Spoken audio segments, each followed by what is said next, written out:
Seguimos en Al Día con Willax. Las autoridades del distrito de Santa Anita lograron intervenir un vehículo donde huían dos sujetos en aparente estado de ebriedad tras una intensa persecución por las calles de este distrito.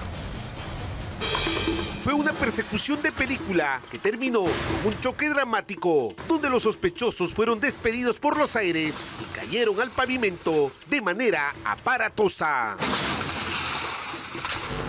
Y es que dos jóvenes a bordo de una motocicleta y la policía protagonizaron una intensa persecución por las calles de Santa Anita. Todo inició en Atevitarte, cuando efectivos policiales intentaron intervenir a estos dos motociclistas por estar en presunto estado de ebriedad. Sin embargo, los ocupantes de la moto negra, en lugar de detenerse, emprendieron la fuga. De esa manera, empezó el correteo a velocidad por la carretera central con dirección hacia Santa Anita. Y es alertado por ATE de la persecución de un patrullero de la Policía Nacional a una moto lineal con dos personas que se estaban dando la fuga y estaban en persecución.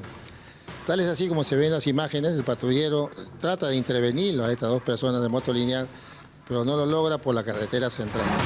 En estas imágenes se puede ver que cómo la motocicleta aprovecha el semáforo en rojo y el tráfico para alejarse del patrullero de la policía.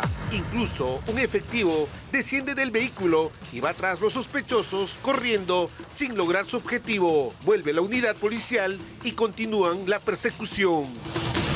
Tal es así de que continúa la persecución por el óvalo, el patrullero, bajó el policía para poder intervenirlo, pero esta moto lineal continúa en su persecución y continúa por la carretera central y no logró ahí el patrullero intervenir en el óvalo, pero esta moto lineal continuó. Gracias al seguimiento de las cámaras de vigilancia del distrito, se pudo pedir refuerzos y así, miembros del Serenazgo en camioneta se sumaron a la persecución a la altura del óvalo de Santa Anita. Los sujetos, en su intención por escapar, recorrieron avenidas y calles en contra, hasta que en la calle Minería los interceptó una camioneta de seguridad ciudadana. Toda la moto. Minería. Está la placa. Afirma. Esta última se ha huido del efectivo policial del patrullero, conforme. Delvis Jonathan Ramírez Sandoval, de 19 años, y el otro, ocupante menor de edad, sufrieron golpes en el hombro y rodilla y fueron trasladados hasta el hospital Hipólito Unanue.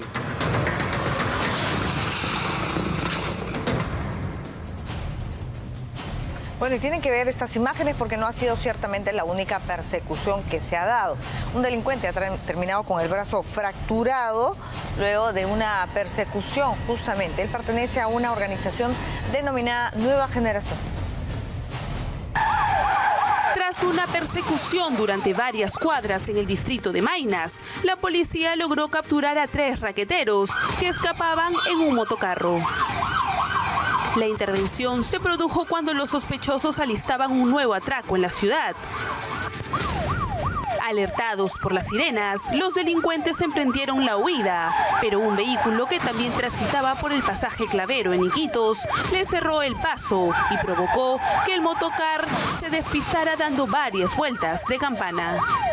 Todo fue captado por las cámaras de vigilancia de la zona, donde incluso se observa cómo uno de los delincuentes sale expulsado producto del fuerte impacto. Notar la presencia de estos fascinerosos, inmediatamente ha comenzado una persecución por las diferentes arterias del distrito de Punchana, en las cuales, pues, como consecuencia de ello, uno de estos fascinerosos ha resultado con lesiones. Durante la detención fueron decomisados celulares donde habría información de sus víctimas, al igual que armas y municiones. Se les ha encontrado balas de 9 milímetros, conocidas como esas balas Dundún, que son altamente peligrosas y que están prohibidas para uso civil. Los delincuentes fueron identificados como Jorge Luis Torres Puertas, de 30 años, Matías Benjamín Vela Lea, de 19, y Lincoln Fabricio Burga Macedo, de 22, quienes fueron trasladados a la comisaría de Punchana para las investigaciones correspondientes. Bueno, y una Custer tenía millonarias papeletas por una serie de infracciones. Cuando el fiscalizador llegó para llevarse el vehículo al depósito como corresponde, pues el chofer de la Custer lo golpeó salvajemente.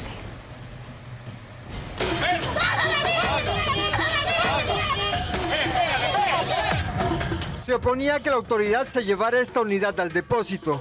Para ello, emplearon la agresión como su principal arma.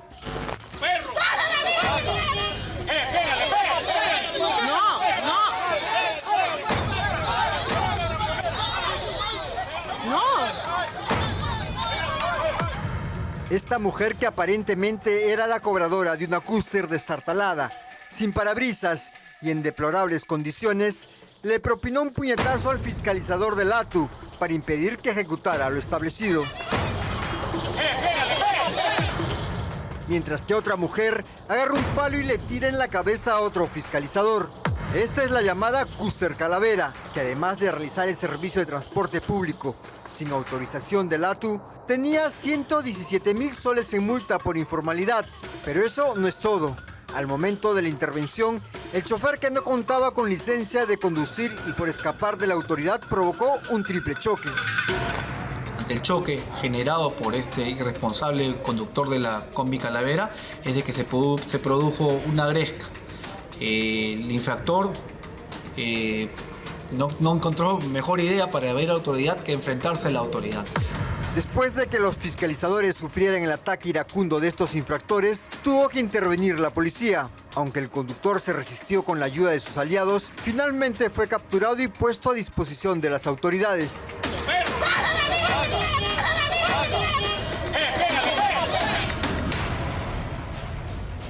Bueno, y en Chosica, un hombre cayó a una represa. Tenemos todas las imágenes de las labores de rescate.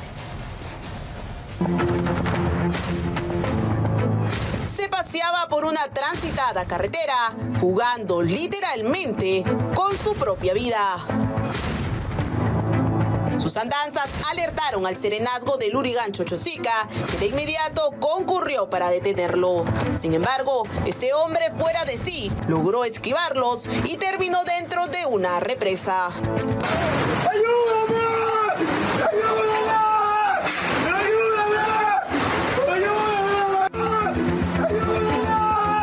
Sus gritos de desesperación movilizaron a la policía y hasta los bomberos, que intentaban rescatarlo en medio de las aguas del río Rímac. ¡Agárrate eso! ¡Está jalando!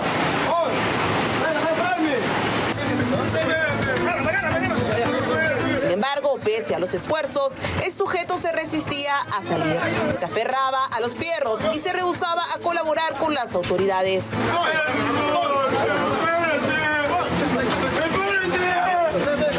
No le importaba incluso poner en riesgo a los mismos agentes. Desde la municipalidad resaltaron el importante papel del monitoreo de la Cámara del sector para atender esta emergencia y salvar una vida. Justamente, ¿no?, con este trabajo, con este reporte, ¿no?, permite justamente al supervisor verificar que este señor se metió al río Rímac. El sujeto rescatado fue identificado como Carlos Alberto Palomino Light, de 35 años. Él fue conducido a la comisaría del sector, donde deberá pasar por los exámenes de ley y responder por haber invadido propiedad privada. Un incendio se registró en el mercado Uniflor en el Rímac cuando la municipalidad decidió intervenir. Este local comercial decidió desalojar a los comerciantes. El siniestro empezó cuando ocurrieron los disturbios y los vendedores ingresaron a retirar sus pertenencias. Los testigos señalan que sujetos desconocidos lanzaron artefactos explosivos. Más de 30 puestos fueron afectados por las llamas, mientras que los bomberos y los policías intentaban controlar la situación. Durante el operativo se registraron enfrentamientos entre la policía y los comerciantes y varios de ellos quedaron atrapados. Por fortuna, el incendio fue finalmente controlado.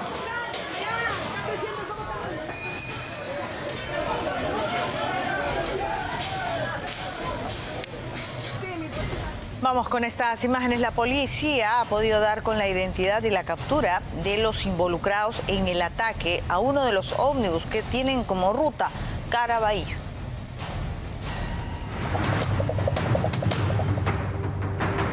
Se ufanaba mostrando un arma de alto calibre, la misma con la que sometía a sus víctimas.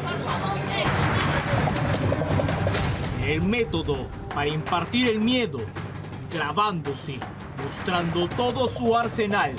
Sin embargo, contaba con que sus actos de terror, de ir tras transportistas, eran minuciosamente observados por la División de Investigación de Robos, quienes derrumbaron por completo todo este esquema delincuencial en un operativo en la organización Preví en Los Olivos.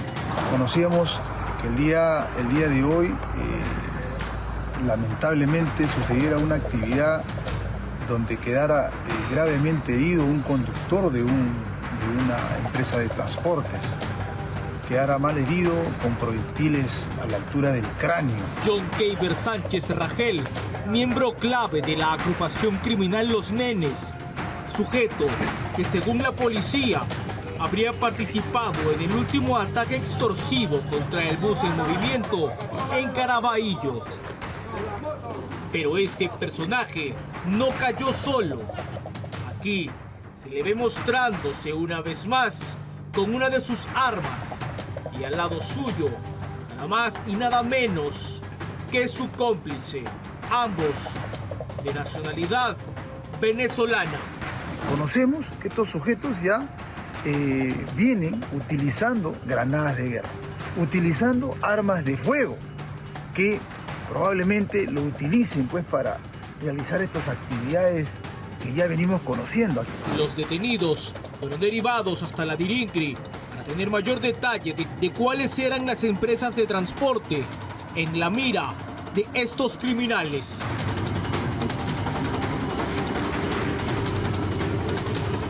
La policía ha hecho una importante captura. Ha detenido al negociador principal de la organización criminal Los Deza.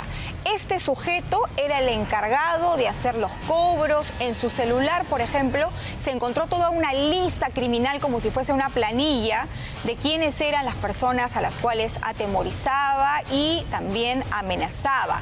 Este sujeto y la organización a la cual pertenece es la encargada, de acuerdo a la información que ha brindado la policía, de extorsionar y también realizar acciones de sicariato contra las empresas de transporte público. Tras la captura de alias Bebito Malo, la policía brindó más detalles acerca de este presunto negociador de la organización criminal. Deza 2 había amasado una fortuna estimada en 22.000 millones de soles. Negociador de la organización, el hombre que infundía miedo. Según la fiscalía, la voz detrás de las llamadas extorsivas que amedrentaban a transportistas coordinando los montos de los pagos extorsivos le pertenecían a Michael Joel Rodríguez Pinto, de 29 años, que tenía la fachada de taxista para pasar inadvertido. Para el coronel Franco Moreno Panta, jefe de la División de Investigación de Secuestros y Extorsiones de la Dirincri, esta organización criminal tiene sus raíces en el Tren de Aragua. Lo que estamos determinando es que esta es una facción del Tren de Aragua. Y no están tratando de simular, distraer a la opinión pública, distraer a la Policía Nacional. El dinero ilegal viaja a través de varias cuentas hasta llegar a su destino final, que es Venezuela. Porque no comprendemos que el dinero producto de las extorsiones no se queda con ellos. Va haciendo un giro importante de más, una trazabilidad de más de 14 personas, incluyendo empresas de fachada, mismo narcotráfico. Utilizan casi el mismo modus operandi. Sin embargo, nosotros hemos ido cuenta tras cuenta, tras cuenta, tras cuenta. Han sido capturados todas estas personas, pero el dinero efectivamente se va por Ecuador y Colombia y se va a Venezuela. Y ese dinero parece que regresara con la finalidad, regresa un porcentaje de ese dinero con la finalidad de pagar sueldos o pagar a estos grupos. Más de 10 empresas de transportes eran sometidas al terror por el cobro de cupos. Tras la caída de Bebito Malo, de sus superiores y cómplices, ahora choferes y cobradores, pueden recobrar algo de paz ante tanta angustia. Bueno, tenemos que hablar ahora de Delia Espinosa, la fiscal de la Nación, porque ella ha sido citada para mañana a la Junta Nacional de Justicia para que pueda ejercer su defensa dentro de este proceso disciplinario emprendido por la Junta, que lo que está solicitando es suspenderla del cargo por una serie de presuntas irregularidades que ella habría cometido durante su gestión. Bueno, Delia Espinosa sale al frente, viene dando una serie de entrevistas donde ella señala que todo esto se trataría, de acuerdo a lo que ella cree, de una especie de manejo político. Lo cierto es que la señora Espinosa no cumplió con una resolución del Poder Judicial que era bastante clara y que señalaba que tenía que reponer a Patricia Benavides en el cargo. Esto podría costarle a ella su permanencia al frente del Ministerio Público. Yo creo que ella se ha ganado a pulso con sus declaraciones del día de ayer otro proceso más, disciplinario. Fueron las afiladas palabras de una fiscal de la Nación desesperada, que ahora podrían agravar mucho más su situación. Señora Delia, no desinforme. Vea usted su resolución de nombramiento como fiscal suprema, lo firma únicamente el presidente. Vea usted la resolución que le abre el proceso disciplinario a Patricia Benavides, exactamente como ocurre ahora con usted, quien lo firma solo es el presidente Antonio de Laza. Por lo tanto, esa inconstitucionalidad que ella ha vociferado el día de ayer no existe, solo existe en su imaginación. Para la cabeza del Ministerio Público, es el poder político quien quiere tomar la Fiscalía de la Nación, pues ella dice, les resulta incómoda.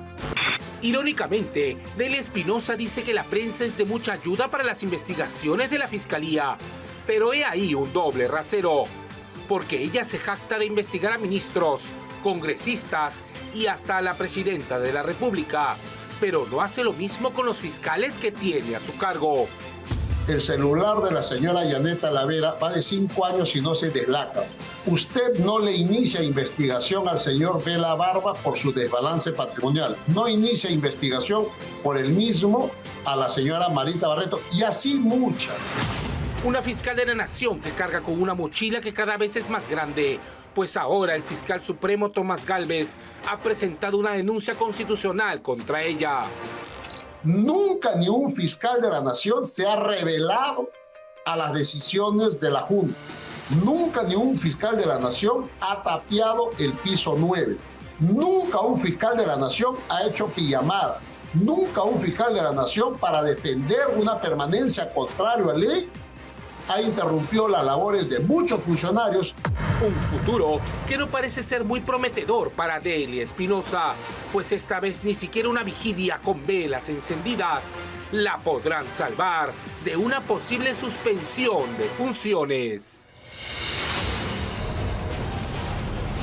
Bueno, y los cuestionamientos que pesan sobre Delia Espinosa son sin duda graves. Y esto es lo que va a tener que definir la Junta Nacional de Justicia cuando emita su resolución para ver si es que ella permanece en el cargo o la separan de manera disciplinaria, ¿no? Aplicándole esta medida. Ella, en una serie de entrevistas que está brindando, ha señalado que no tiene ningún tipo de enemistad con Patricia Benavides, que se llevan muy bien, dice ella, ¿no? Incluso hasta que son bastante cordiales, pero esto ha sido desmentido por el abogado de la propia Patricia Benavides. Ahora jura que es la amiga de todos. Delia Espinosa, fiscal de la Nación, muestra su lado amable y asegura que no hay problemas con Patricia Benavides. Sin embargo, el abogado de Benavides sale al frente a desmentirla. La relación entre la doctora Delia Espinosa y la doctora Benavides es cordial, como ella asegura. Que es respetuosa, sí, pero voy a hacer una pregunta para contestar eso. ¿Cómo una relación puede ser cordial si la señora, cuando nadie conocía el caso de la doctora Benavides, porque únicamente lo tenía FICOP, la doctora Espinosa, no sabemos cómo, le pide al doctor Villena, que era interino, conocer los hechos que estaban en ese sobre cerrado? Ella pide ser... Pero ella no era fiscal de la Nación. Ella no era fiscal de la Nación, ella era fiscal suprema. Ya. y tenía información de hechos que nadie conocía. Para el abogado Juan Peña, la revancha entre ambas nace tras un examen en el que su patrocinada ganó. Esto nace cuando la doctora Benavides obtiene el puesto 1 en el concurso para ser fiscal supremo y ella queda en el puesto 3. La bronca. Esa es la bronca. Yo creo que ahí nace la bronca. Porque además cuando el señor Villanueva comenta esta narrativa, lo que hace es, la doctora Espinosa, abrir una nueva carpeta por ese hecho. La fiscal de la Nación no respetó el debido proceso con Benavides. Ella ya tiene una posición, por ejemplo, respecto a la actuación supuesta de los miembros de la Junta, diciendo que se van a ir presos. Pero recordemos que ella abrió investigación y ella estaba llevando ese caso contra los miembros de la Junta. Calificó los delitos, abrió investigación y puso un plazo. Entonces, quien de alguna manera generó este conflicto de intereses fue la propia señora Espinosa al abrir la investigación a los miembros de la Junta. Si Delia Espinosa deja de ser fiscal de la Nación, según Peña, le correspondería al doctor Pablo Sánchez asumir el lugar. Bueno, Delia Espinosa ha llegado a decir que los miembros de la Junta Nacional de Justicia, que en este momento están realizando, bueno, ya terminaron de investigar, ¿no?, en el marco de este proceso disciplinario, podrían irse presos, podrían irse a la cárcel, si es que la sacan del lugar donde está, porque al final consideran que no debería permanecer en el puesto. Lo cierto es que el abogado Wilber Medina, el doctor Medina, que es abogado del presidente de la Junta Nacional de Justicia, tiene una opinión bastante diferente. Así. Mañana va a ser un día clave en el Ministerio Público, aunque ha trascendido que probablemente Delia Espinosa no se presente en la Junta Nacional de Justicia. La presidenta Dina Boluarte, ella también ha opinado sobre el Ministerio Público, sobre las carpetas fiscales abiertas en este momento. Vamos a escuchar qué fue lo que dijo. El 28 de julio del 2026, cuando entregue la banda presidencial al próximo gobernante o a la próxima gobernante, podré mirar de frente al país junto con los ministros y junto con los funcionarios que acompañaron nuestro gobierno y decirle con la frente en alta a todo el pueblo peruano: estamos entregando un país distinto al que nosotros hemos recibido, pero sobre todo con manos limpias. No tenemos carpetas de investigación en el Ministerio Público, aunque nos generen las que están para distraernos de nuestra tarea primordial, que es gobernar. Pues les decimos a aquellos fiscales que abren carpetas por doquier que no tienen sentido jurídico, pues no nos distraen sus carpetas fiscales. Todo lo contrario, estamos concentrados en equipo para seguir apostando por el desarrollo del país. Y los viajes, ¿no? Porque el Congreso de la República le ha dado una nueva autorización a la presidenta Dina Boluarte para viajar esta vez a Nueva York y participar en la Asamblea General de Naciones Unidas. Bueno, un viaje que estaría bien si no fuera porque existe un contexto crítico, no solo en su gobierno, sino la falta de gestión, lo que está generando este conflicto social, por ejemplo, en Machu Picchu. Podríamos perder la categoría de maravilla del mundo. También ya se tienen las firmas para la censura de Santibáñez en el Parlamento y hay otra moción también que se estaría recolectando para o contra Eduardo Arana. Entonces, en ese contexto, que ella viaje, la verdad es que hay muchos que están en contra, pero en el Congreso de la República, no, que no es raro, le han dicho que se vaya.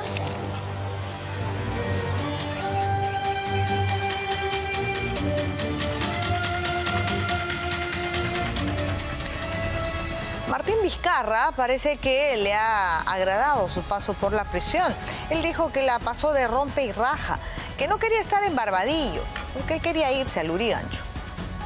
Bueno, y ahora con todo este boom de las redes sociales, los políticos por supuesto que las van a aprovechar. Van a aparecer en Kik, también aparecen bailando en TikTok Martín Vizcarra, el congresista de Perú Libre también, Segundo Montalvo. Lo que vamos a ver en los próximos meses van a ser candidatos que a toda costa van a querer conquistar sobre todo a los jóvenes. tira un like y eso me tiene pensando she likes me. Si te quedas conmigo vamos a hacer twins. Este es el ritmo del lagarto, ese que cambia de piel con tal de ganar likes y millones de seguidores. Denigra a la prensa, pero también a este segmento de votantes jóvenes que se dejan llevar por la tiktokeada. Tienda se denigra, baja de nivel.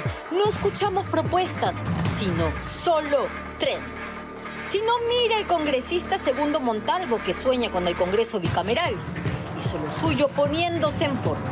Hola, familia. Quien te habla, Segundo Montalvo Cubas, más conocido como el Cholazo. Inicia con los pies, arriba, abajo, en fase de 10, ahora sí a la izquierda, arriba, abajo, abajo. Si votan por este tipo de personajes, no se quejen, por favor, después. No se vayan a quejar. Y no digan, que el peor Congreso, que no podemos con el Congreso, quemen el Congreso. Ya pues, mira por quién votas. Los candidatos pelean los votos con golpes bajos.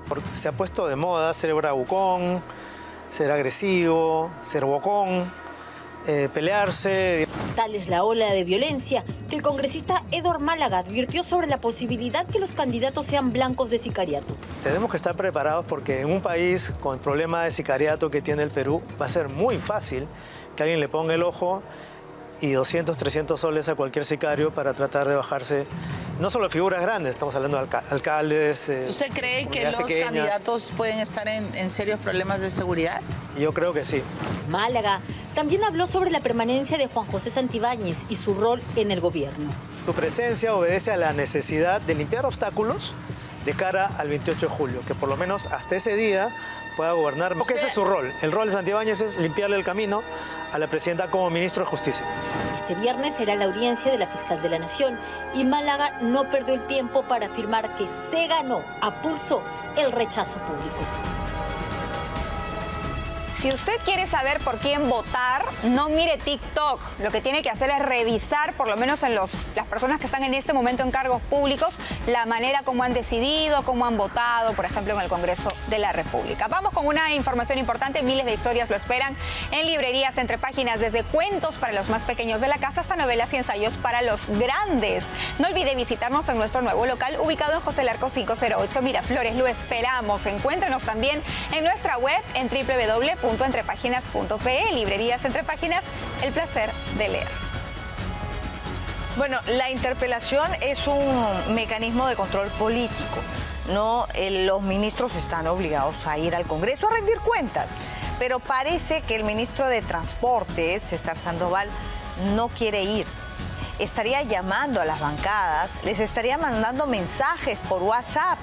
No quiere ser interpelado, así lo denuncia la congresista Norma Yarro.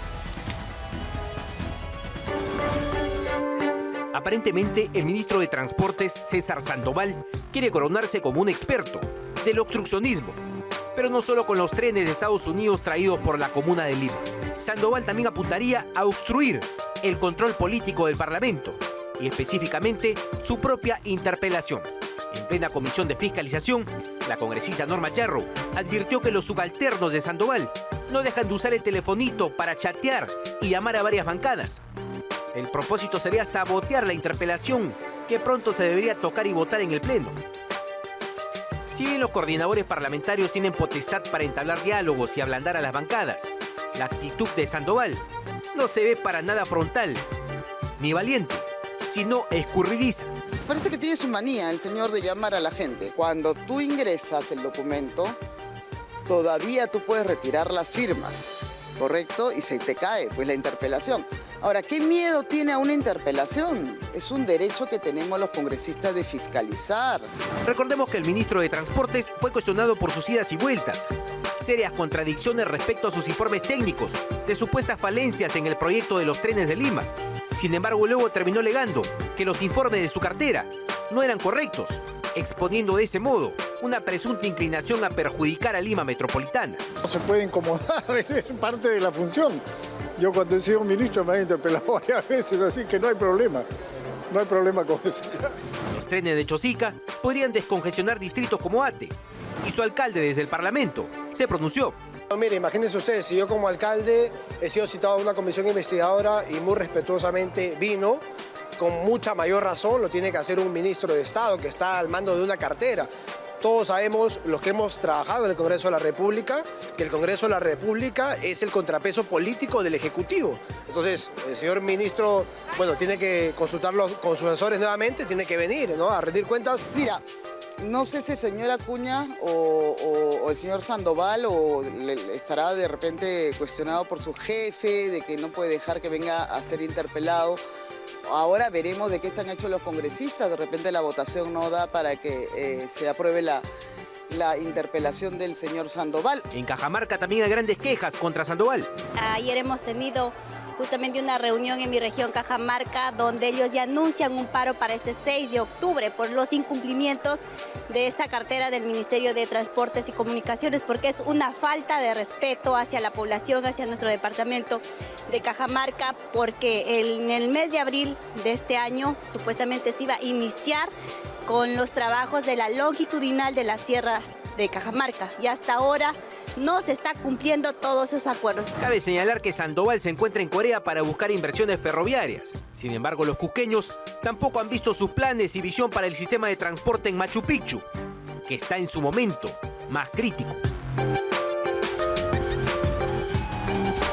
Bueno, el Ejecutivo está un poco sacudido por estos audios que se ventilaron el fin de semana y que se atribuyen a Juan José Santibáñez cuando era ministro del Interior y también a Eduardo Arana, ahora premier. Bueno, Eduardo Arana ha salido a decir que no son auténticos estos audios, donde se escucha una coordinación entre los ministros para presuntamente favorecer a un policía que en este momento está preso, el señor Marcelo Salirrosas, más conocido como el Diablo, ¿no? Bueno, Eduardo Arana ha dicho que esto no es verdad, que estos audios no son auténticos y que es el Ministerio Público el que está filtrando esta información. Frente a la Comisión de Fiscalización del Congreso, el ministro de Justicia, Juan José Santibáñez, negó de forma tajante estar involucrado en cualquier favorecimiento a un acusado o condenado. No he cometido ningún acto ajeno a mi ética, a la moral, algún acto delictivo. Yo nunca cité a ningún cliente a mi despacho. Todas las solicitudes eran formuladas por las mismas personas. A determinado sector, y que es un sector que yo siempre he luchado y calificado como caviar, no le gusta Santibáñez. No le gustan las decisiones que nosotros hemos adoptado tanto en el Ministerio del Interior como las que estamos adoptando en el Ministerio de Justicia. Indicó además que no hay una fuente veraz que certifique que los audios le pertenezcan. Una conducta de tráfico de influencias y tampoco, menos aún, que es algo que yo no reconozco porque no he hecho, y menos aún algún tipo de favorecimiento. Santibáñez aseguró que se trata de la quinta campaña mediática en su contra desde que asumió cargos en el Ejecutivo y detalló que presentó un acta fiscal que, según él, demuestra irregularidades en la pericia de los audios. El Ministerio Público hoy por hoy tiene un control absoluto y manipulado de todos los medios probatorios de procesos que le sigue a investigados que son de su interés y que, por tanto, ninguna investigación puede garantizar un debido procedimiento. Más temprano en esta misma comisión, el premier Eduardo Arana también salió al frente para rechazar los audios que lo comprometen junto al ministro de Justicia, Juan José Santibáñez. Aseguró que no reconoce esas grabaciones y que jamás dispuso traslados ni beneficios a reclusos. Que no tengo responsabilidad política, jurídica de ningún tipo y evidentemente no rezó cambio, traslado alguno. De mi gestión como ministro, señor presidente, no existe ningún atisbo de irregularidad y eso es de conocimiento público.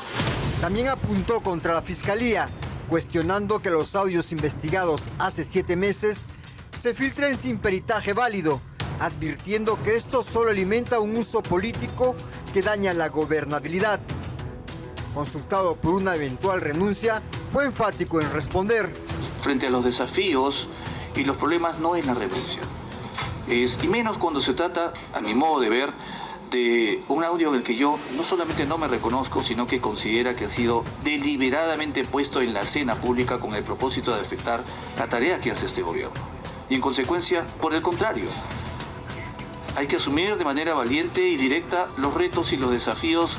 Respecto a la designación de Santibáñez, precisó que no lo recomendó cuando asumió el Ministerio del Interior, aunque luego sí lo propuso para la cartera de Justicia, alegando su experiencia jurídica y compromiso con el gobierno. Lo cierto es que en el Congreso ya tienen las firmas para la moción de censura contra el ministro de Justicia. La moción que tiene ya al momento 33 firmas son las que se necesitan. Con este número se cumple el requisito mínimo para que el pedido sea tramitado en el Pleno. No, todavía, sin embargo, no ha sido ingresada de manera oficial y los congresistas que están promoviendo esta censura buscan una firma más para evitar que esta censura no proceda, ¿no? En caso alguno de los firmantes se desanime. Bueno, vamos a hablar sobre el caso Santibáñez con su abogado, Estefano Miranda, quien ya está aquí en nuestros estudios. ¿Cómo está, doctor? Muy buenos días. Bueno, quería un poco presentarlo en el caso de Juan José Santibáñez. ¿Usted es abogado en cuál de los procesos? Estoy en el proceso del tráfico de influencias, del caso Sally Rosas. Estoy en 3-4 casos más. Y también es usted abogado de Prado Rabines, sindicado como el líder del Escuadrón de la Muerte. Así es, y que se ha declarado la nulidad judicial, se ha retrotraído este juicio. Esto significa que no existió Escuadrón de la Muerte.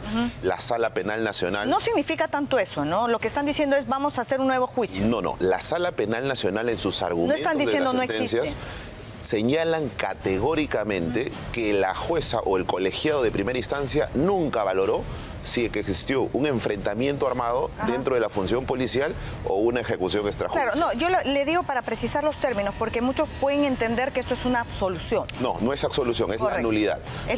Pero con vicios, y es nulidad absoluta, no es una nulidad relativa, porque si hubiera sido relativa, hubiera sido revocada por la sala. Vamos a hablar del Escuadrón de la Muerte, pero permítame empezar con el tema de su patrocinado, del señor Santibáñez. El primer ministro Eduardo Arana ha dicho de que él no reconoce esta conversación o estos audios, dice él, con su patrocinado, con Juan José Santibáñez. Yo le pregunto, ¿estos audios que se han presentado no son auténticos o están manipulados? Porque es lo que también ha dicho ayer su defendido.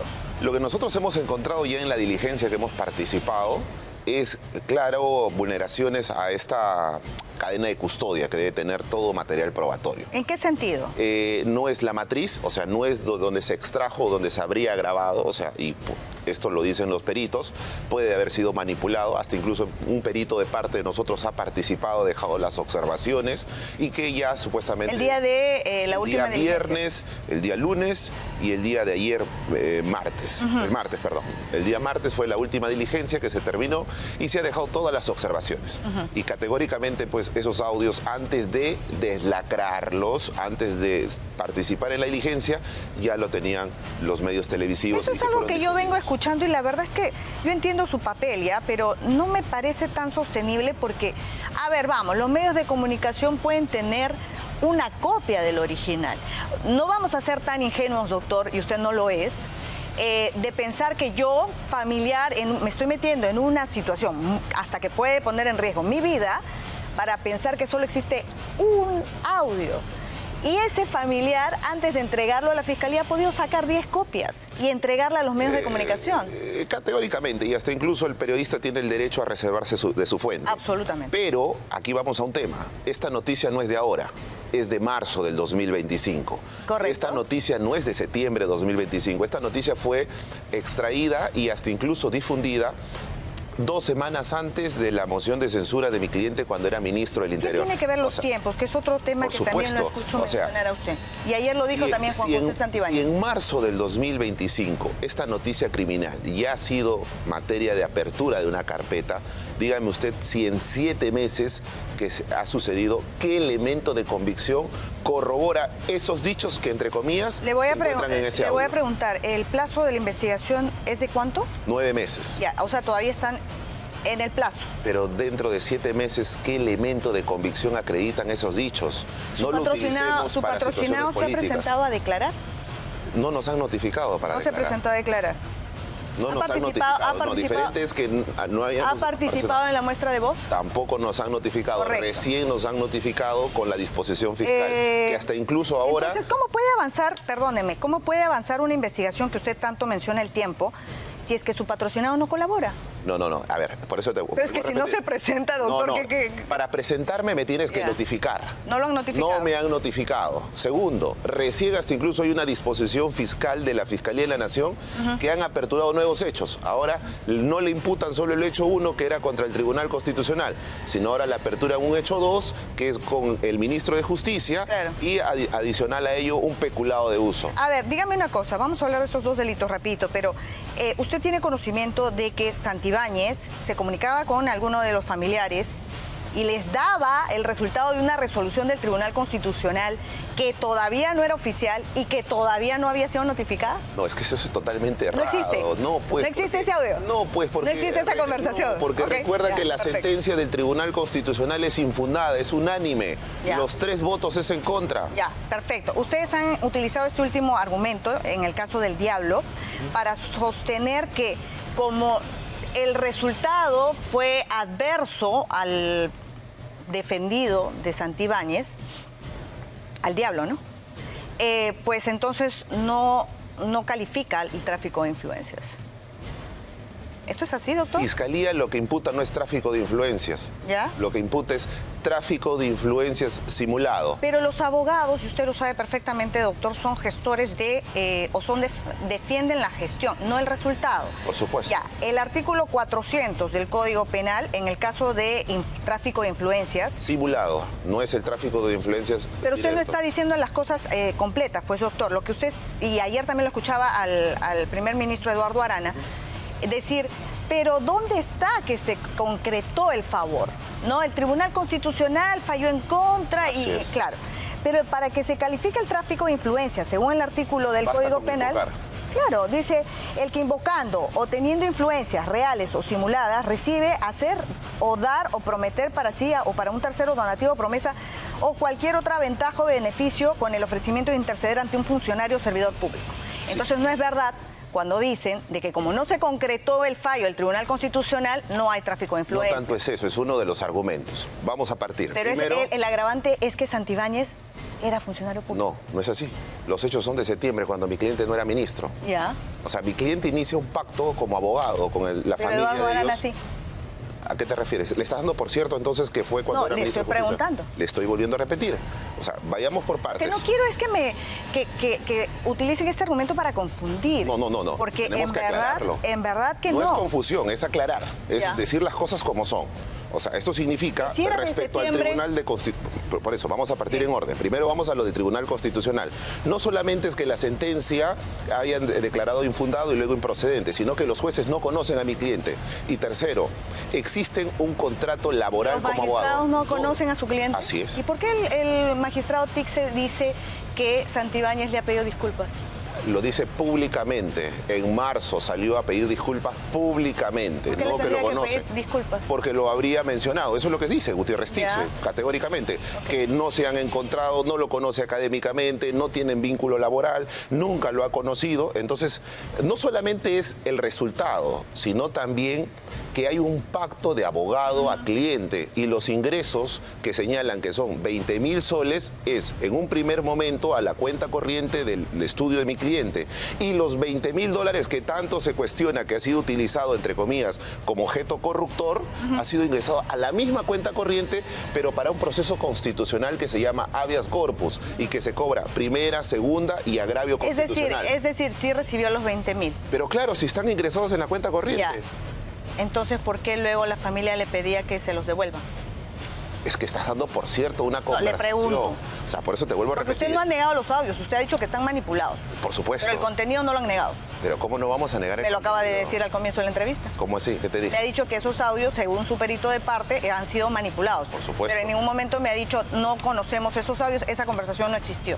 Porque la reunión sí existió. Sí, es que bueno, vamos a ser claros, entonces, si los audios han sido manipulados, no tienen una cadena de custodia, no tienen una matriz de dónde se haya extraído ese audio original, lógicamente, ¿qué puede ser? Pero nadie inventó las voces, o sea, no es un comediante imitando la voz de su patrocinado. Es que, no se trata de que si alguien ingresó a través de inteligencia artificial o un comediante. Ya, esa inteligencia artificial no es, pues, doctor. No, bueno, eso es su argumento de usted. No, nosotros lo vamos y se lo estoy diciendo categóricamente. Los audios no le pertenecen a mi cliente. Lo ha dicho categóricamente. Permítame, para no quedarme en este punto. Entonces, usted decía que su patrocinado, Juan José Santibáñez, cuando se reúne en el Ministerio del Interior, no cometió tráfico de influencias porque no era funcionario público, porque esto ocurrió en septiembre. No. Sí era funcionario. A ver, vamos a aclarar. Cuando él inicia el pacto como abogado-cliente es cuando no era ministro del Interior. Correcto. Cuando él asume la cartera de ministro del Interior, renuncia a todos sus casos como abogado. ¿Y por qué tenía que recibir a sus antiguos clientes en el Ministerio del Interior? Es que lo que sucede es que tienes que estacionar que si esa conversación sucedió cuando él era ministro. Yo te explico. No solamente estaba de vice, ¿no? No solamente ha recibido a los familiares del señor policía Sally Rosas, sino también ha recibido a los familiares del caso del Escuadrón de la Muerte. ¿Y para usted está bien? Pero dígame, si hay un proyecto de que todos los policías que hayan sido sentenciados y condenados y que estén a nivel nacional, que por medidas de seguridad... Pero es poco ético, pues, doctor. ¿Pero por qué ético? Porque ¿Dónde han sido está regulado? Sus clientes. Entonces, en todo caso, entonces está mal así que como hayan recibido a los del Escuadrón de la Muerte, está mal que haya recibido a congresistas. Pero en todo caso ha tenido que buscar mecanismos. Así como en algún momento, cuando él entra a ser ministro, le cede sus ¿Pero por qué clientes? no es ético? Contéstame eso. ¿Por qué no es ético? Porque habla mal de él, pues. No, pero ¿por qué no es ético? ¿Dónde dice? Si ¿Dónde está? En el Código de Ética, ¿dónde está señalado ese argumento? Porque cuando él era abogado, ¿ya? Pero ¿dónde él tenía está? estos clientes. ¿Dónde está? Entonces, esa es su interpretación de ética. Entonces, vamos, doctor. Entonces, el Ministerio del Interior se convirtió en la extensión del estudio de abogados de Santibáñez. Una extensión porque ya renunciaste a la defensa. Pero se da cuenta que la línea es muy delgada, pues. Estás recibiendo para un proyecto de policías sentenciados y que sean trasladados a un penal. Los clientes, en el caso de Prado Rabines, que era el líder del Escuadrón de la Muerte, que era defendido de Santibáñez. Sí, no solamente de él, de otros también. Se lo cede a usted. No. ¿Usted no es abogado de Prado Rabines? Abogado de Prado Rabines a Honoren desde junio del 2025. Yo sé, pero digamos, Santibáñez deja de ser abogado. No me lo trasladado. ¿No se lo trasladó? No me lo trasladó. Entonces fueron coordinaciones separadas. Porque si me traslada significa que tendría que darme honorarios él, ¿no? Ya. No. Fueron coordinaciones separadas. Ya, vamos, no me quiero quedar en ese punto, pero a lo que voy es, ¿por qué tiene que recibir a sus clientes en el Ministerio del Interior? Es que no recibe a sus clientes para seguir litigando o hablando sobre la defensa. Recibe a sus clientes sobre un plan que se hay, entienda. Hay un plan que a todos los... Está categóricamente en el Ministerio del Interior, lo hemos presentado nosotros. Es un proyecto que se tiene que todos los policías a nivel nacional sean trasladados a un penal exclusivo por situaciones de seguridad. Ahora, ¿y por qué si él tenía un antiguo trabajo ejecutado con estas personas, porque no hizo la coordinación para que otra persona se pudiera reunir con sus antiguos clientes? Porque el ministro recibe no solamente a los familiares, ha recibido que han ido acompañados con congresistas. Pero ellos son funcionarios públicos, pues doctor, no nos quiera confundir. ¿Pero por qué? O sea, una cosa es que no puede recibir a nadie. Puede recibir autoridades, pero sí. Puede recibir a personas también. Pero no a sus antiguos clientes. Pero ustedes... Porque está utilizando la oficina, el teléfono. Y por eso es que dicen que hay un posible también, o haya podido incurrir en un posible delito de peculado de uso. Pero cuando tú recibes a tus clientes es para ejercer la defensa, para coordinar sobre la defensa. Y entonces ahí vienen los audios donde él coordina esa llamada presuntamente al señor Arana. No pueden ser tomados como cierto. Ajá. Mire, desde marzo a septiembre. Pero no podemos, pero tampoco podemos porque su defendido no ha acudido a la toma de muestra de voz. Pero vuelvo a repetir, no nos han notificado en este caso. Ya. Ahora. Incluso mi cliente lo ha dicho categóricamente el día de ayer. Nos vamos a presentar, si es que nos notifican, para hacer la homologación de voces. Lo ha dicho mi cliente en el Congreso ayer. Nos vamos a presentar. Él está seguro que esa voz ha sido manipulada y vamos a demostrarlo. Nuestros peritos de parte ya han participado en la... Pero ahora, en el otro proceso, yo sé, quería que usted me ayude porque, claro, el patrón viene a ser reiterativo. En el otro punto... El patrón es que Juan José Santibáñez no va. No les gusta que esté... No, acá no hay que me gusta o no me gusta. El tema es que no va. Mire, doctor, mire, acá hay otro caso que es el caso Culebra. Ya. En el caso Culebra, yo quiero que usted me responda solamente sí o no, porque ese es otro caso donde se está por emitir también un pronunciamiento, ¿correcto? ¿Ha ido a declarar?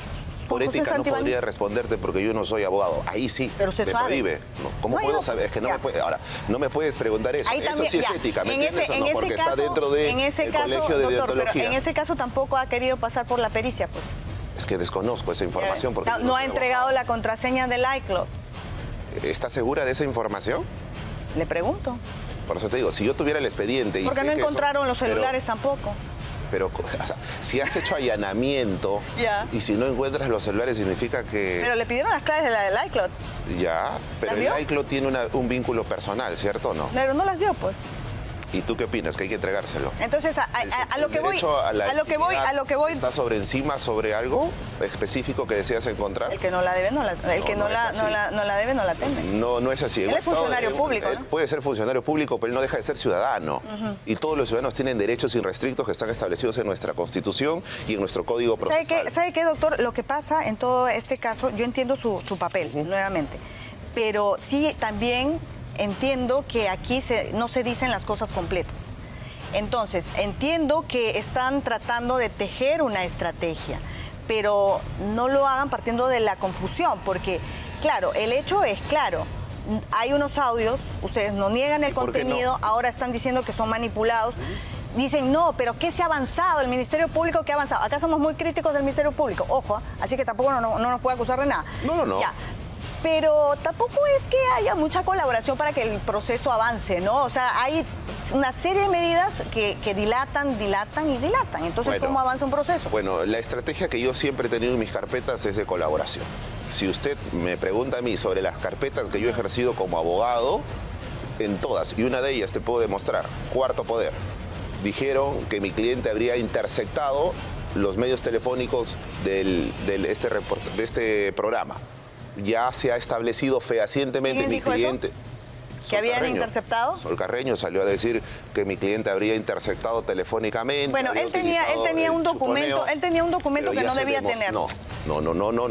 Ya se ha demostrado que ese documento fue trasladado por parte del programa porque ellos difunden a los diferentes medios. Alguien del programa se lo difundió a dio un asesor de mi cliente. a Carlos Camacho, Así es, probablemente. y Carlos ¿ya? Camacho se lo entregó a mi cliente minutos antes. ¿Y cuál fue la ¿cuál es el delito? motivación? ¿Cuál fue la motivación? Conocer, es la estrategia, es conocer qué cosa me van a preguntar y si lo tengo con minutos anteriores, está en su O sea, derecho. alguien de Cuarto Poder filtró esa información. Por supuesto.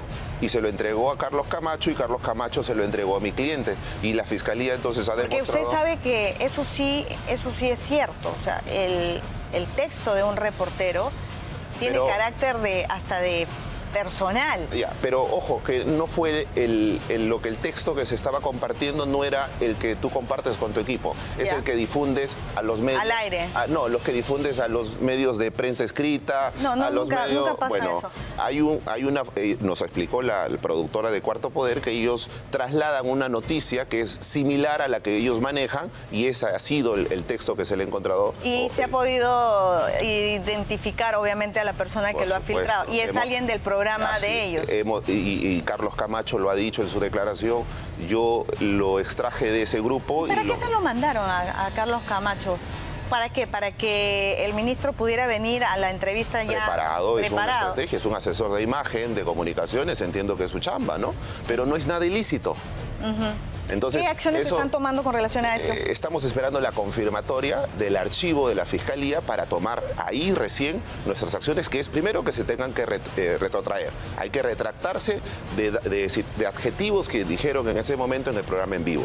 Eso es lo primero que vamos a hacer y vamos a trasladar la queja al Colegio de Periodistas también. Ujú. Porque ustedes los periodistas tienen un código de ética y que se tiene que respetar. Por ejemplo, lo que está haciendo hoy, al parecer, el Canal 4, de estar afuera del domicilio de mi cliente sin autorización judicial. El código de ética del periodista Ay, prohíbe. doctor, ¿sabe que ya se va a parecer usted a Domingo Pérez, No. que cree que lo acosan y que no sé pero qué? hay que Doctor, respetar los derechos no, a fundamentales. nosotros Los periodistas no tienen carta libre ni los policías pero ni nadie. perdóneme, no me ponga en la posición de defender a nadie, porque cada uno Así es. defiende su trabajo, ¿correcto? Así es. Pero en algo sí es cierto, ya que hemos criticado muchísimo a Domingo Pérez, el periodista hace su trabajo. El periodista no hace ese reglaje. Pero no en el domicilio. Puedes hacer...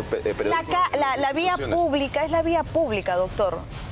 Entonces, lamentablemente, su patrocinado es un funcionario público.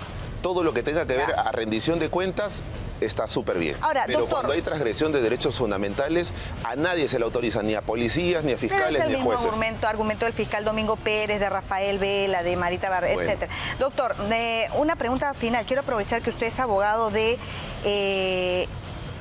Prado Rabines, ¿correcto?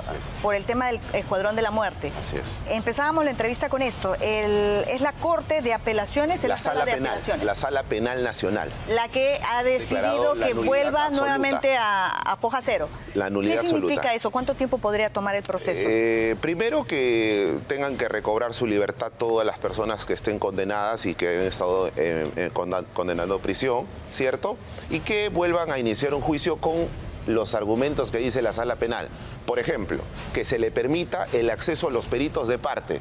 ¿Cómo los peritajes realizados por el Ministerio Público 3 años después y no en la escena del crimen pueden ser tomados como ciertos, mientras que los peritajes presentados por las defensas han sido tomadas in situ y recogiendo los materiales probatorios? Segundo, el colegiado de Piura dice que nunca existió un enfrentamiento armado y que no hay pericia que lo corrobore. La Sala Penal Nacional dice, ¿cómo puedes decir eso si hay peritajes oficiales que se dieron en el momento de ocurridos los hechos, donde la pericia de absorción atómica en 2 delincuentes que fueron abatidos sale positivo? Entonces, corrobora que los delincuentes también utilizaron arma de fuego y que hubo un enfrentamiento. ¿Sus patrocinados salen en libertad? Claro que sí. ¿Y el caso Piura? ¿Y la prisión preventiva? Por el caso Piura. Ah, sí, por el caso entonces Piura, sale la... Claro, por el caso Piura él tiene que salir en libertad, porque él está recluido por el caso Piura.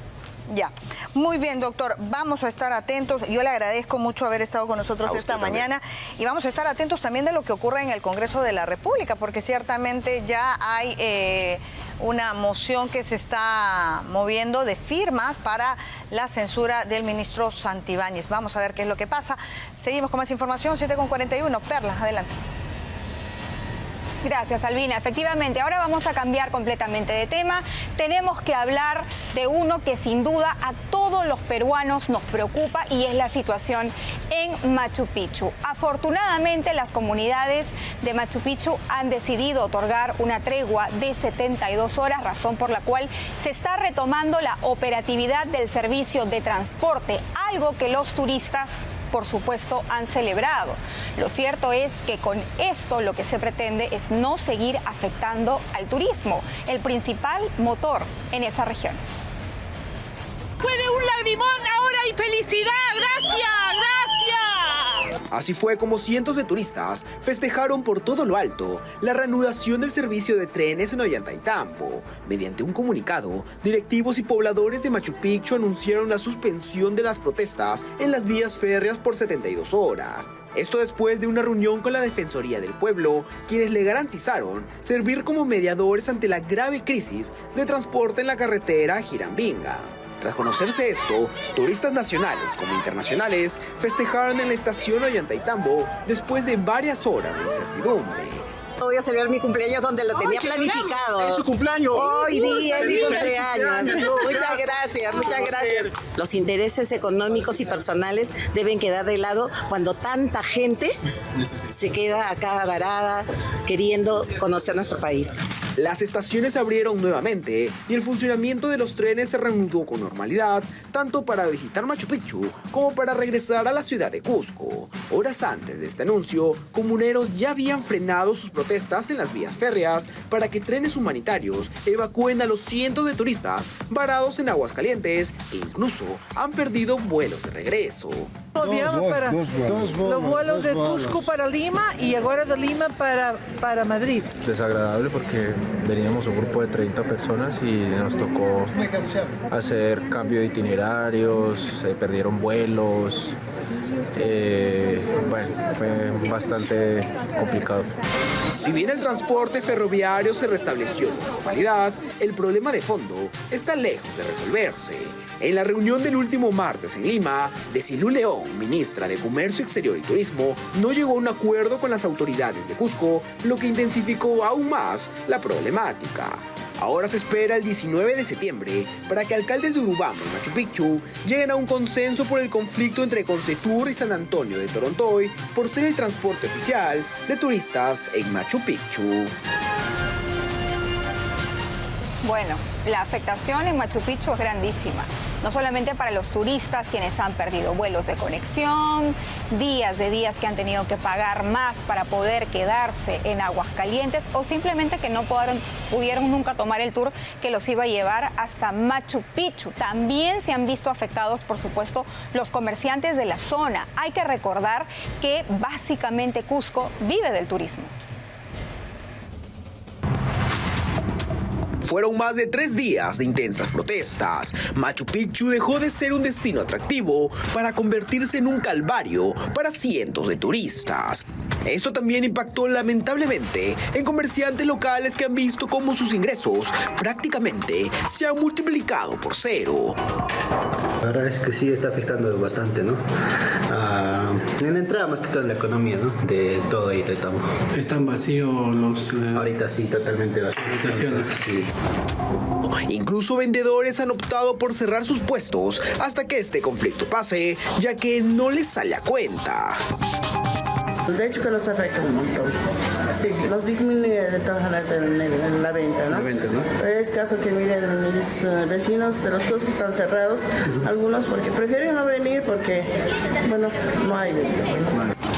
El panorama es desolador en la ciudad de Cusco, en donde se ve una clara disminuida cantidad de turistas en las calles. Incluso centros de artesanía, que eran lo atractivo del centro histórico, han quedado abandonados.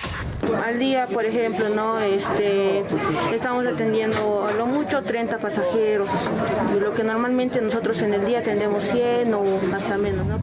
Esto también ha impactado en el transporte, en donde colectiveros se han quedado sin pasajeros en el día a día. Casi 3-4 días afectan con ese colectivo, ¿no? No había movimiento. Ha bajado, sí, para todos, ¿no? Así como transportistas, de todas maneras afecta el bolsillo. Si bien se suspendió por 72 horas las protestas, comerciantes no esperan que se reactive por completo las ventas, ya que turistas siguen a la expectativa de unos nuevos bloqueos si no se llega a un acuerdo por la problemática en el transporte.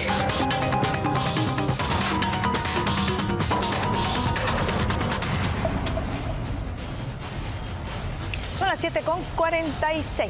Tenemos que darle paso a nuestro compañero Alfonso Baella, quien se encuentra en Cusco y nos informa en vivo. Adelante, Alfonso. Hola Albina, Perla, ¿cómo están? Un saludo muy grande a todo el público de Willax que nos está viendo en este momento. Estamos transmitiendo, en este momento estamos en el pueblo de Cusco, en Aguascalientes particularmente. Hemos llegado ayer a las 11 de la noche, después de una travesía gigantesca para llegar luego de que se suspendieron los trenes durante ciertas horas. En estos momentos se ha hecho un alto al paro y a las protestas, un alto de 72 horas en el que se está buscando crear una mesa de diálogo para poder un poco resolver los problemas que hay tanto en Machu Picchu ciudad como lo que tiene que ver con la provincia de Urubamba. Entonces, que hay acceso a la ciudadela, ¿o esto todavía no se ha retomado? Hay acceso a la ciudadela, el día de hoy ya están subiendo algunos turistas, ya se han empezado a vender entradas en la mañana. Sin embargo, realmente el panorama aquí en Aguascalientes, en Machu Picchu ciudad, es desolador. Hay muy pocos turistas y resulta lógico cuando conocemos cuáles han sido las rutas para llegar ante la suspensión de los trenes.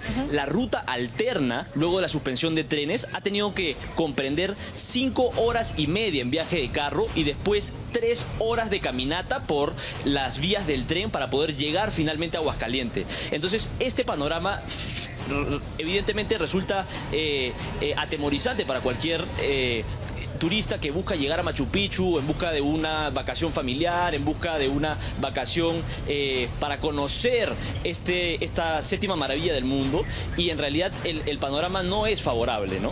Ahora, lo que nos estás diciendo entonces que la única manera de llegar en estos momentos a Aguascalientes es haciendo ese circuito, quiere decir 5 horas en carro, 3 horas caminando. Esa es la ruta que hemos tenido que hacer nosotros. Al día de hoy ya se retomó el inicio de operaciones de los trenes.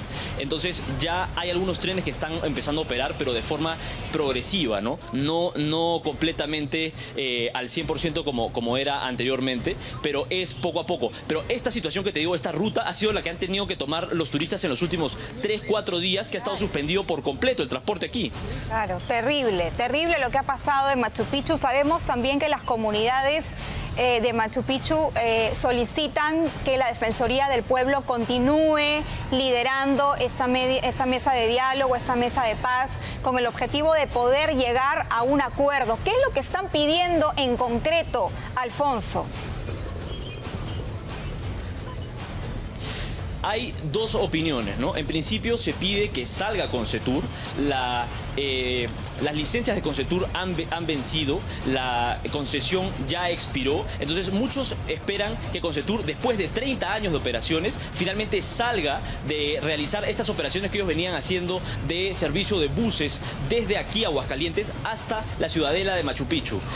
Esta necesidad que se plantea dentro del pueblo, dentro de las distintas comunidades, abre la posibilidad para otro tipo de competencias en transportes de buses y abre posibilidades de armar nuevas licitaciones para generar estos grandes grupos de transporte en bus, de transporte unitario, etcétera, para poder llegar hasta la ciudadela, que es la principal motivación de todos los que vienen aquí a Aguascalientes, ¿no? Claro que sí. Bueno, vamos a estar atentos, Alfonso. Sé que han tenido toda una odisea para poder llegar a ese punto en Aguascalientes, pero sin duda alguna estaremos atentos a alguna crónica o reportaje que tengas que presentar para Contracorriente. Gracias, que tengas un buen día para ti y para tu equipo. Bueno, ¿y qué va a pasar? A partir de octubre, en el nuevo terminal del Aeropuerto Internacional Jorge Chávez, con ese nuevo impuesto, el TUA, va a entrar ya en vigencia los $12 que se les van a cobrar a los extranjeros en vuelos internacionales que tengan conexión. La medida no aplica todavía a pasajeros nacionales, pero por supuesto ya genera controversia, porque recordemos que también se le pretende cobrar un impuesto a los peruanos que viven al interior del país, que pisen el aeropuerto Jorge Chávez solamente para tomar un vuelo a otro destino dentro del mismo país, dentro de Perú. Esto es inaudito, sinceramente. Tenemos la nota. Ahora a todos los pasajeros de provincia nos está imponiendo, nos va a cobrar por TUA de transferencia más de $8. ¿Qué opina usted? Ay, ¿cómo vamos a pagar, por el amor de Dios?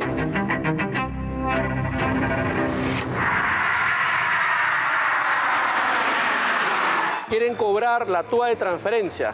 Cuando un pasajero viene de Tacna y utiliza el aeropuerto, y quieren cobrar a los pasajeros nacionales más de $8. ¿Qué opina usted sobre eso? ¿Qué opina? Está muy mal. Estamos de acuerdo. Injusto, injusto. ¿De dónde viene usted? Yo soy de Cusco y he viajado ya 3-4 veces a Lima. Para mí no es algo justo que paguemos $8 más, ¿no? Como Rosa de Cusco alzamos toda la voz cuando nos enteramos que siendo pasajeros nacionales deberíamos pagar una tarifa de uso del aeropuerto por concepto de transferencia, es decir, cada vez que lo utilicemos de escala. La medida no se aplica aún para nacionales, pero en octubre entra en vigencia para vuelos extranjeros. Familia Manrique, que ha llegado después de 15 años de Italia a Huancayo, también. Yo diría prácticamente que no es lógico, somos peruanos, contribuimos ya con las divisas del exterior y nosotros siendo peruanos tenemos que pagar una tasa adicional. Pienso que no es dable, ¿no? En ningún aeropuerto del mundo se cobra una tarifa adicional por fuera en el uso de transferencia, pero una adenda aprobada en un contrato denunciado permitió que Ocitran aprobara una tarifa en un consejo directivo en marzo de este año sin quórum, porque solo habían 2 directivos y por emergencia. Así lo describe puntualmente Ocitran en la resolución de presidencia número 0041-2025, publicada en El Peruano y firmada por Verónica Zambrano Copelo, su inamovible y poco eficiente jefa, que ahora no sabe cómo lograr que el TUA entre en vigencia. Vamos con una recomendación. Necesitas potenciar tu negocio. Con Caja Primera financia lo que tu actividad comercial necesite. Obtenga hasta 300.000 soles en plazos de hasta 36 meses. ¿Qué esperas? Solicita tu crédito y saca a flote tu negocio, porque en Primera, primero eres tú. Vamos a hablar de lo que ha sido ayer en el Congreso de la República. Los congresistas, cuando quieren y hay voluntad, sacan adelante algunas cosas, ¿no? Algunos proyectos. Anoche se terminó de aprobar, no solamente en comisión, sino también inmediatamente en el Pleno, el 8º retiro de fondos de la AFP.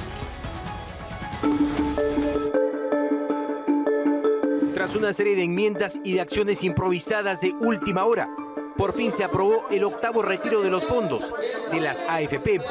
Los peruanos podrán retirar hasta 4 UIT, poco más de 21.000 soles, una vez que la presidenta Dina Boluarte ponga su firma y se genere la reglamentación y los cronogramas de siempre. Así se vivió el momento de la votación, muy cerca de las 11 de la noche. 0 en contra, 5 abstenciones. Ha sido aprobada la exoneración de la segunda votación del proyecto, mediante el cual se autoriza el retiro extraordinario y facultativo de los fondos de los afiliados al sistema privado de pensiones hasta por el monto de 4 unidades impositivas tributarias y establece otras disposiciones. En el 2024, Fuerza Popular, Alianza para el Progreso y más bancadas cedieron ante el desastroso o errático proyecto de ley presentado por el gobierno de Dina Boluarte, un proyecto que le daba larga vida y aliento a las 4 AFP, que no han sabido invertir ni generar la necesaria rentabilidad. Pasó más de un año y con los cambios de opinión del ministro Pérez Reyes, por fin se escucharon voces en el Pleno que son absolutamente críticas contra el sistema de las AFP. Ustedes sabían que vamos a poder quitarle el 100%, no 1, ni 2, ni 3 UITs, presidente, el 100% de la administración a las AFPs. Presidente, ser responsable es una característica de Fuerza Popular. Y en mucha de la responsabilidad se nos ha criticado. Y si por ser responsable se nos critica, asumimos, presidente. Y enmendamos errores de otros inclusive, porque estos pedidos vinieron del Ejecutivo. Esta reforma quiebra el monopolio y el oligopolio de la AFP. Presidente, cuando la SBS reglamente, los afiliados a las AFP van a poder retirar todo su dinero y llevarlo a las cajas, a donde ellos deseen, para que les den una mejor rentabilidad. Para fines de noviembre o inicios de diciembre, los peruanos gozarían de los retiros. Y de paso se eliminó la disposición de que los independientes aporten día a día. Además, los jubilados pueden retirar el 95.5% de sus fondos. Si las utilidades para las AFP son millonarias, para los aportantes también, señor presidente, así como elegir el sistema al que quieren pertenecer, es algo más que justo y que esperamos se considere. Muchas gracias. Un dato final que debe tener en cuenta es que está en manos de la Superintendencia de Banca y Seguros reglamentar la fórmula para que las cajas municipales y otras entidades financieras entren a competir con el sistema de las AFP. ¿Cómo es posible que cuando un padre, una madre, un hermano o un hijo aportante fallece, sus herederos no puedan retirar el 100% de los fondos que legítimamente les pertenecen? Por ello, presidente, saludamos a las luchas que se va a dar el 21 y el 20 en contra de las AFPs. No queremos más AFPs usureras, no queremos más AFPs que se llevan el dinero de los trabajadores. Durante el debate en el Pleno, grupos juveniles en las redes y peligrosos dirigentes socialistas y progresistas anunciaron movilizaciones en Lima para este viernes 19 y sábado 20, de cara a eliminar por siempre el sistema de las AFP, más allá de todos los certeros que históricamente las AFP no fueron una real solución para la vejez.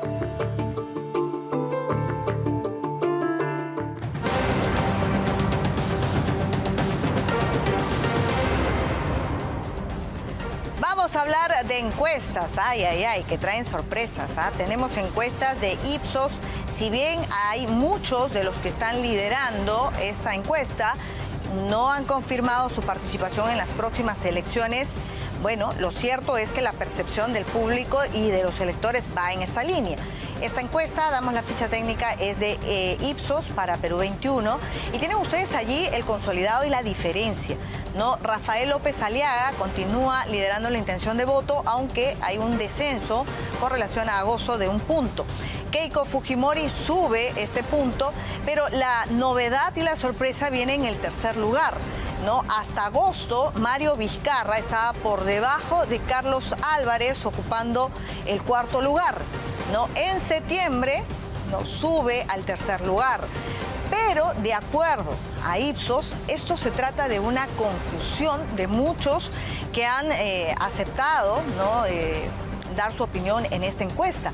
Y es que pensarían que se trata de Martín Vizcarra. Entonces la confusión que tendrían es por el nombre. Martín Vizcarra, hoy por hoy, en este proceso por presunta corrupción, inclusive puede ir a la cárcel por el haber presuntamente recibido más de $2 millones. Bueno, él no puede postular, no puede ocupar un cargo público.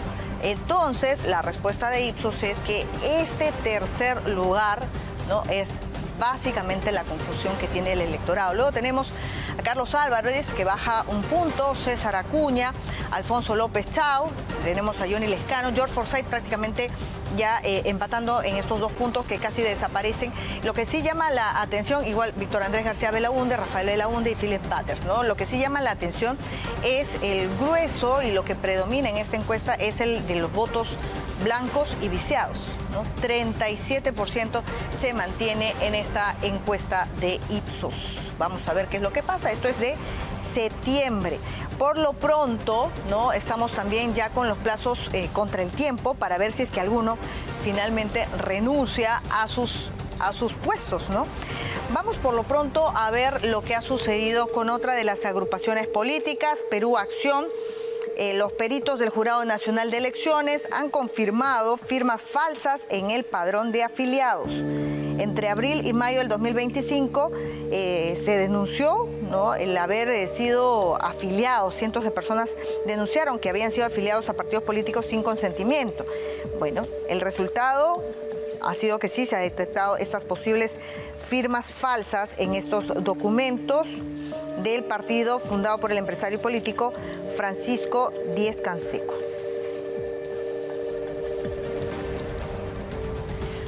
Bueno, mientras tanto, son las 8:00 de la mañana. Las agrupaciones políticas también, contra el tiempo, vienen alistando las listas para quienes van a integrar el próximo Senado en la Cámara Bilateral. Ya casi 2026, el próximo año estrenamos Congreso bicameral, una Cámara de Diputados y otra de Senadores. Y la gran pregunta es, ¿quiénes quieren repetir el plato? Aquí en Contracorriente les contamos quiénes son los voceados más fuertes del Senado, los que regresan después de haber pasado por el Congreso. Y claro, las sorpresas que aparecen en las listas. Renovación Popular viene tanteando no solo a sus congresistas más visibles, como Patricia Chirinos, que no iría al Senado, sino estaría en una eventual fórmula presidencial con Rafael López Aliaga. Este partido también busca a nuevas figuras. Uno de los nombres que se perfila es el del analista conservador Miklos Lukács, quien reveló a Contracorriente que evalúa postular al Senado en el 2026. Fiel a su estilo, Lukács, acostumbrado a dar respuestas punzantes cuando es interpelado en redes sociales, nos explicó el porqué de sus ácidas réplicas. A mí me invita Rafael López Aliaga, me llama personalmente en noviembre del año pasado para invitarme al partido. Lo medité y al final decidí entrar, ¿no? Me registré como miembro del Partido Renovación Popular. Atiendo una invitación directa de él, donde no hay intermediarios, y en estos momentos obviamente hay un proceso interno. Todavía falta por definir si Rafael va a ser candidato o no. El ex jefe de campaña de Pedro Castillo y frustrado embajador en Panamá y Venezuela, Richard Rojas, hoy trabajador del Parlamento, busca ser el número 1 de la lista de candidatos al Senado por Perú Libre. Quien busca ese puesto también es Yuri Castro, el ex candidato a la alcaldía de Lima por el mismo partido. Rojas tiene las de ganar. Por el ala magisterial, quien tiene intenciones claras es Alex Paredes. Betsy Chávez y su abogado Raúl Noblecilla tienen intenciones de tentar una curula en la Cámara Alta, pero por normativa a Chávez le queda solo postular por el partido al que está afiliada, el de Pedro Castillo, que es Todos con el Pueblo. Con tantas caras conocidas y varios regresos anunciados, el Senado del 2026 parece más un déjà vu, un espacio de retornos donde se ha decidido apostar por la experiencia y no por la renovación de cuadros. Lo que no queremos es gente improvisada, ¿no? Ciertamente el Senado va a tener un rol importante, no solamente en la revisión de proyectos, sino también en la elección de autoridades, por ejemplo, magistrados del Tribunal Constitucional. Vamos a seguir hablando de eso. Mientras tanto, OMPE quiere más presupuesto para las próximas elecciones. Piero Corbeto, que es el jefe de la Oficina Nacional de Procesos Electorales ha señalado que necesitan poco más de 1.300.000 soles para garantizar el financiamiento para las próximas elecciones, en implementación de las elecciones que se van a realizar en abril, sobre todo si es que se considera, señala él, una eventual segunda vuelta.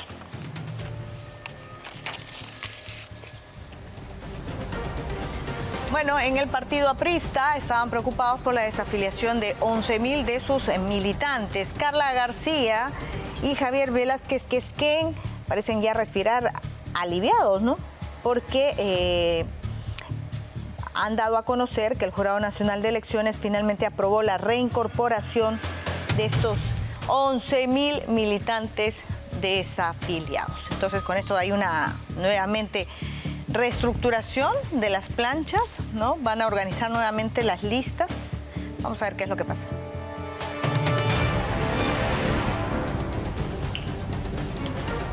Muy bien, vamos con más información. Adelante, Perla.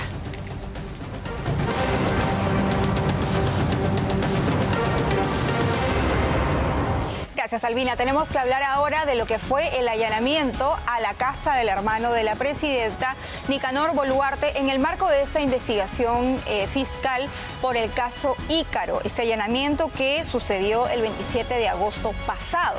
Bueno, la defensa de Nicanor Boluarte está sosteniendo que ha sido una diligencia irregular en la cual incluso le habrían sembrado alguna documentación importante.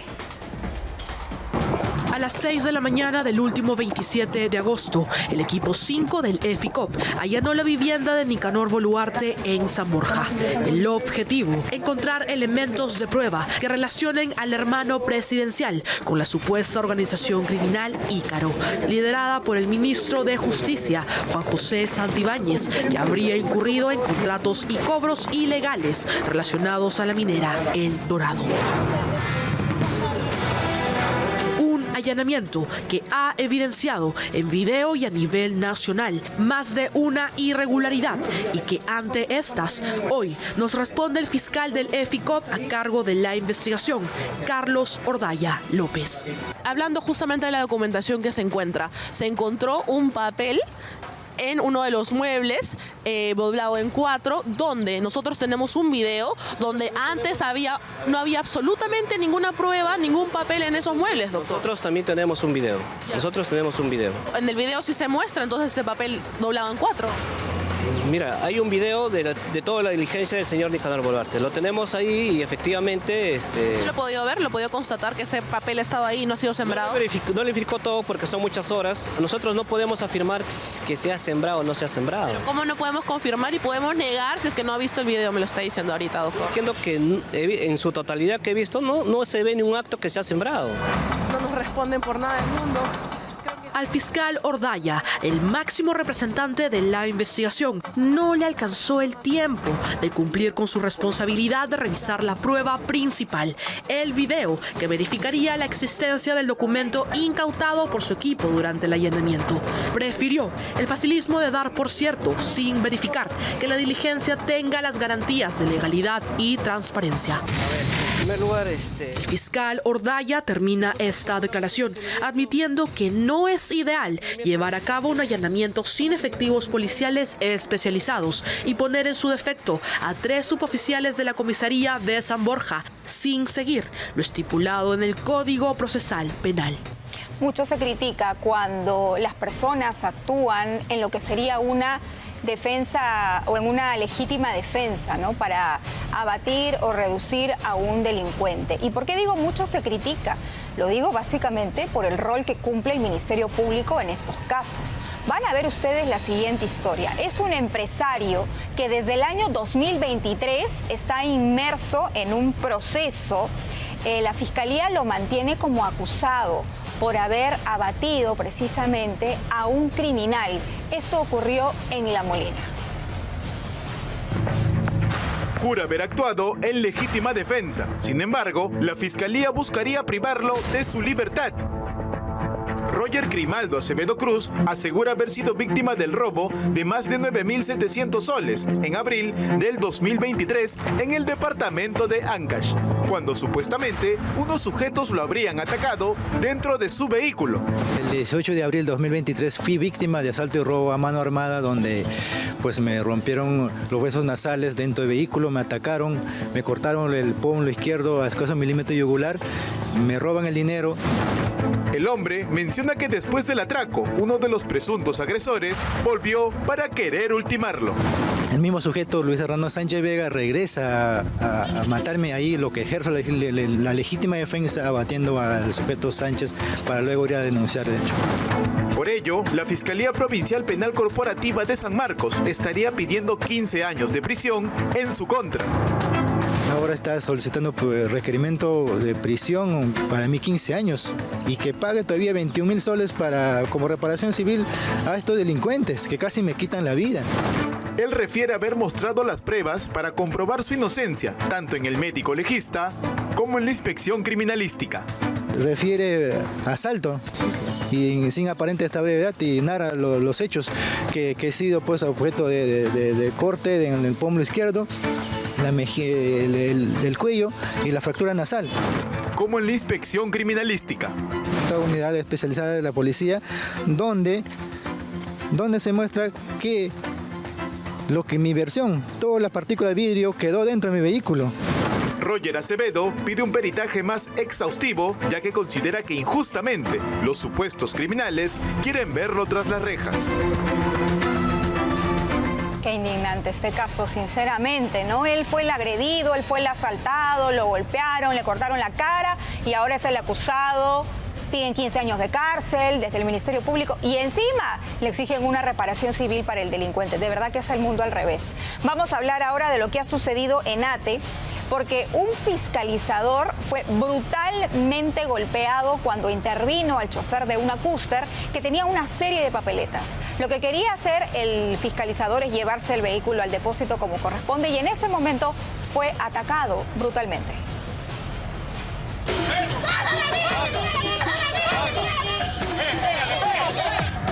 Se oponía a que la autoridad se llevara esta unidad al depósito.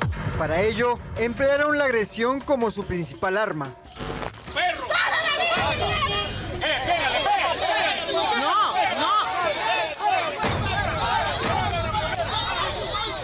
¡No! Esta mujer, que aparentemente era la cobradora de una Custer destartalada, sin parabrisas y en deplorables condiciones, le propinó un puñetazo al fiscalizador del ATU para impedir que ejecutara lo establecido. Mientras que otra mujer agarra un palo y le tira en la cabeza a otro fiscalizador.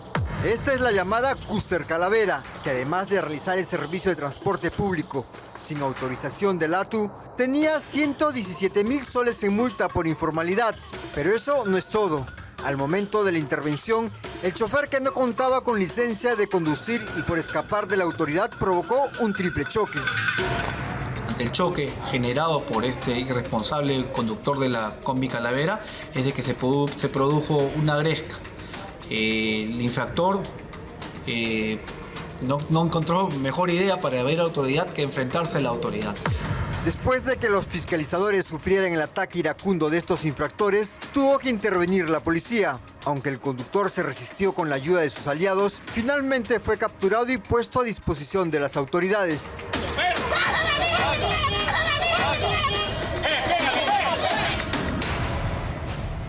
Bueno, tienen que ver estas imágenes. Un hombre andaba desorientado, exponiendo su vida.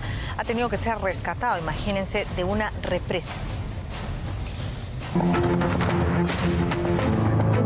Se paseaba por una transitada carretera, jugando literalmente con su propia vida. Sus andanzas alertaron al serenazgo del Lurigancho Chosica, que de inmediato concurrió para detenerlo. Sin embargo, este hombre, fuera de sí, logró esquivarlos y terminó dentro de una represa. ¡Ayúdame! ¡Ayúdame!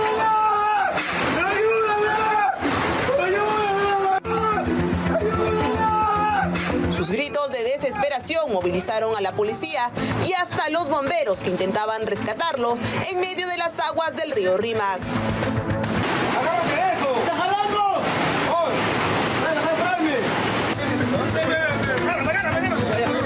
Sin embargo, pese a los esfuerzos, el sujeto se resistía a salir, se aferraba a los fierros y se rehusaba a colaborar con las autoridades.